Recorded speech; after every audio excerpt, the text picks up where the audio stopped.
अस्सलाम वालेकुम guys, welcome back to my YouTube channel. उम्मीद है आप लोग सब खैरियत से होंगे और मैं भी बिल्कुल ठीक ठाक हूँ। तो गाइस मैं कुछ टाइम से बिल्कुल ही गायब थी क्योंकि मैं कुछ अपनी फैमिली कमिटमेंट्स और कुछ इश्यूज़ थे उनमें बिज़ी थी, इसलिए मैं आपके लिए कोई व्लॉग नहीं बना सकी और ना ही पिछले दिनों मेरा कहीं आना जाना हुआ कि मैं आप लोगों के साथ अपना एक्सपीरियंस शेयर करती। तो खैर फाइनली आफ्टर 2 मंथ्स मैंने प्लान बना लिया कि मैं स्कर्दू जाऊँगी। ये प्लान तो खैर मैं काफ़ी टाइम से बना रही हूँ, ऑलमोस्ट कोई 10 ईयर्स से बना रही हूँ कि मैं स्कर्दू जाऊँगी। मुझे बहुत शौक़ है स्कर्दू जाने का, लेकिन अनफॉर्चुनेटली कुछ फाइनेंशियल इश्यूज़ और कुछ फैमिली इश्यूज़ की वजह से मैं नहीं जा सकी। अब फाइनली मेरा प्लान अपने सिस्टर के साथ बन गया है स्कर्दू जाने के लिए और आज हम लोग निकल रहे हैं स्कर्दू के लिए। और मेरी फ़्लाइट है सुबह के 9 बजे और मैं ऑलमोस्ट कोई आज सुबह उठी 6 बजे, थोड़ी तैयारी श्यारी की, पैकिंग मैंने ऑलरेडी कर ली हुई थी। और क्योंकि मेरी फ़्लाइट 9 बजे थी तो मुझे एटलीस्ट 1.5 आवर पहले पहुंचना था, क्योंकि मुझे ये भी था कि शायद एयरपोर्ट पे बड़ी रश होगी। हज का सीज़न स्टार्ट हो चुका है और फ़्लाइट्स शुरू हो चुकी हैं। खैर हम लोग पहुंच गए और इतनी रश नहीं थी एयरपोर्ट पे, हम लोग इजीली वहां पहुंच गए।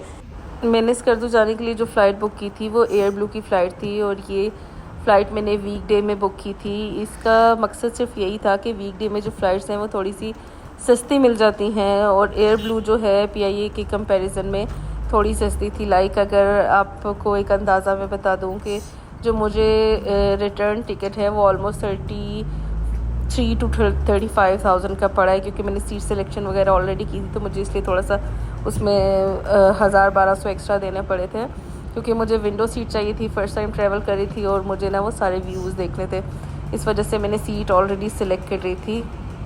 आप लोग बाय बस भी जा सकते हैं, बाय कार भी जा सकते हैं, लोकल कार्स भी चलती हैं जिसमें वो एक प्राइवेट कार में 4 लोगों को लेके जाते हैं। तो आप मल्टीपल वेज़ हैं जिसके थ्रू आप जा सकते हैं, लेकिन मेरे पास क्योंकि टाइम कम था ऑफिस से, मुझे ओनली जो है 5 डेज़ का ऑफ मिला था, तो मैंने सोचा कि मैं इस टाइम को वेस्ट नहीं करूँगी, इसलिए मैंने फ़्लाइट बुक कराई।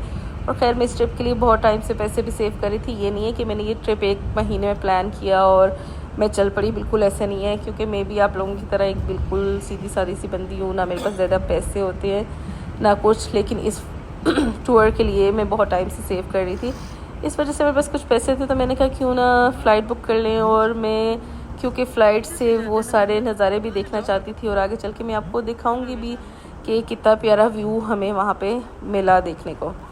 खैर हम एयरपोर्ट पहुँच चुके थे। यहाँ पे ड्रॉप ऑफ लाइन पे मुझे मेरे भाई ने ड्रॉप किया। ये मेरी पहली डोमेस्टिक फ़्लाइट थी तो मुझे पता नहीं था, तो मैं इंटरनेशनल डिपार्चर पे ही उतर की थी। खैर फिर वॉक करते करते हम लोग जो है डोमेस्टिक डिपार्चर पे गए। वहाँ जाते हैं सबसे पहले मैंने अपना सिक्योरिटी जो स्कैन होता है वो चेक किया, उन्होंने मेरा बैग वगैरह चेक किया।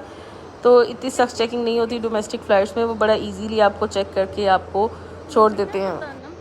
सिक्योरिटी चेक कराने के बाद में एयर ब्लू के काउंटर पे चली गई और हमने वहाँ से अपनी बोर्डिंग वगैरह करा ली ताकि हम रिलैक्स हो जाएं। और हमने नाश्ता नहीं किया हुआ था, तो हमने सोचा कि हम पहले अपनी बोर्डिंग करा लें और बोर्डिंग करने के बाद हम आराम से कुछ पेट पूजा कर लेंगे और उसके बाद फिर फ़्लाइट होगी। तो वहाँ पे ही एयरपोर्ट पे मुझे ये ब्रेड एंड को या कुछ आई डोंट रिमेंबर किसका क्या नाम था, वहाँ से हमने कुछ नाश्ता किया।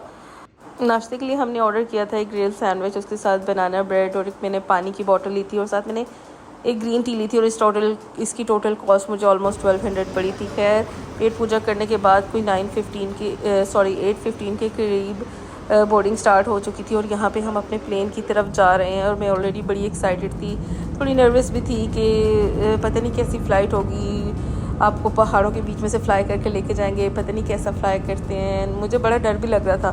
खैर हमारी फ़्लाइट बहुत अच्छी रही, बहुत स्मूथ रही और मुझे बड़ा मज़ा आया और व्यूज़ भी बड़े प्यारे थे, जो कि मैं आगे चल के आपको दिखाऊंगी। यहाँ पे मैं एक बात मेंशन कर दूँ कि हमारी जाने की फ़्लाइट तो बहुत स्मूथ थी, लेकिन वापसी पे हमारे प्लेन में काफ़ी टर्बुलेंस हो गई थी क्योंकि मौसम बहुत ख़राब था और मैं काफ़ी डर भी गई थी। खैर अल्लाह का शुक्र है मैं खैरियत से वापस आ गई।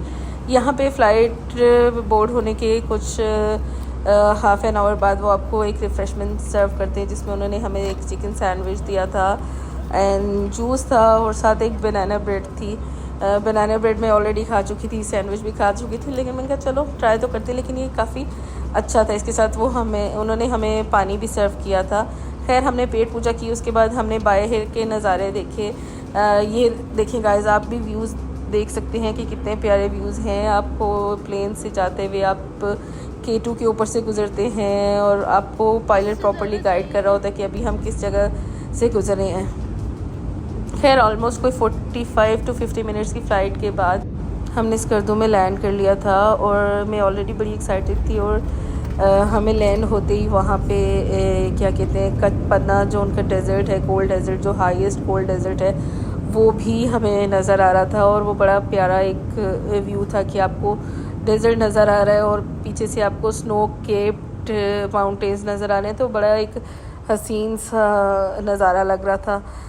हमारा प्लान ये था कि हमने फ़र्स्ट 2 डेज़ जो हैं वो शिगर में स्पेंड करने हैं और एयरपोर्ट लैंड करते ही हम लोगों ने शिगर जाना था। और शिगर में मैंने ऑलरेडी एक होटल की बुकिंग करा रखी थी। शिगर फोर्ट में मैंने अपनी बुकिंग कराई थी, जो कि सेरीना मैनेज कर रहा है। सेरीना जो इस्लामाबाद वाला सेरीना होटल है, उनकी जो चेन है वो मैनेज करी है। तो वो ऑलरेडी ड्राइवर वहाँ पर हमारा वेट भी करा था। आगे चल के मैं आपको अपने रूम की एंड अपने होटल की पूरी डिटेल्स बताऊँगी और उनके चार्जेस वगैरह बताऊँगी। खैर हम यहाँ पे अपना लगेज पिक कर चुके थे और हमारी गाड़ी, क्योंकि सेरीना ने हमें पिकअप दिया हुआ था, तो वो ऑलरेडी वेट करी थी और हम यहाँ गाड़ी की तरफ जा रहे थे। गाड़ी तो नहीं, खैर पूरी एक वैन हमें लेने आई थी। इसमें सिर्फ हम 2 लोग थे, एक मैं और मेरी बहन। स्कर्दू एयरपोर्ट से शिगर तक का जो डिस्टेंस है वो ऑलमोस्ट कोई 45 to 50 मिनट्स का है।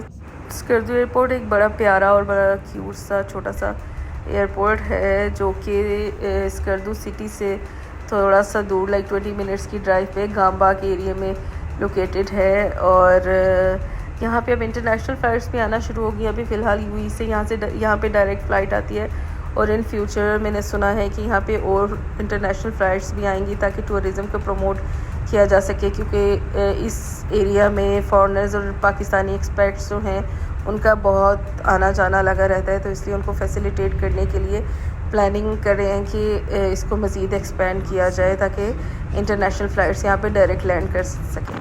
खैर हम लोग यहाँ पे शिगर की तरफ जा रहे हैं। रास्ते में हमें काफ़ी अच्छी लैंडस्केप देखने को मिली। हमें सरफरंगा कोल्ड डेज़र्ट देखने को मिला एंड वहाँ पे एक लेक थी, वो भी आपको रास्ते में देखने को मिलती है। लाइक बड़े अच्छे अच्छे पॉइंट्स हैं, आप वहाँ पे रुक के फ़ोटोग्राफी कर सकते हैं एंड ऑल। यहाँ पे एक और बात मैं मेंशन कर दूँ कि हमें जो पिकअप है वो तो होटल की तरफ से फ्री थी, लेकिन अगर आप स्कर्दू एयरपोर्ट से शिगर तक के लिए कोई टैक्सी बुक करते हैं तो वो ऑलमोस्ट आपसे 5 to 6,000 चार्ज करेगी अगर आप बार्गेन करेंगे। अदरवाइज़ वो आपसे 8,000 एटलीस्ट मांगेंगे।